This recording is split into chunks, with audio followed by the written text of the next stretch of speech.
বাড়িতে যখন মাছের পিস লোক সংখ্যার তুলনায় কম পড়ে যায়, তখন যদি বুঝে উঠতে না পারেন যে কি করবেন, তখন ঝট করে আমার এই ভিডিওটি দেখে ফেলবেন। আমি নিয়ে নিয়েছি এখানে 4 পিস রুই মাছ। আপনারা যে কোনো মাছ নিয়ে নিতে পারেন।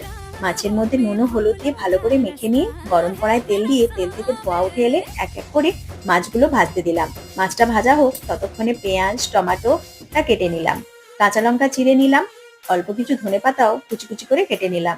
মাছগুলো ভাজা হয়ে গেছে, তুলে নিয়ে ওই গরম কড়াতেই কেটে রাখা পেঁয়াজ, টমেটো, চেরা কাঁচা লঙ্কা দিয়ে ভালো করে লাল লাল করে ভেজে তার মধ্যে দিয়ে দিলাম হলুদ গুঁড়ো, জিরে গুঁড়ো, ধনে গুঁড়ো, কাশ্মীরি লঙ্কা গুঁড়ো। মশলাগুলো ভালো করে কষিয়ে নিয়ে তাতে মাছগুলো দিয়ে দিলাম। তারপর এইভাবে খুন্তির সাহায্যে ভেঙে দিয়ে মশলার সাথে ভালো করে কষিয়ে নিয়ে জল দিয়ে ঢাকা দিয়ে সেদ্ধ হতে দিলাম। 2 মিনিট পর ঢাকনা খুলে অল্প একটু নুন দিয়ে ভালো করে নাড়াচাড়া করে শুকনো শুকনো করে এবার ধনেপাতা দিয়ে নামিয়ে নিলাম। গরম ভাতের সাথে উফ কি মজার এই মাছের ছেচকি, একবার বানিয়ে দেখবেন প্লিজ।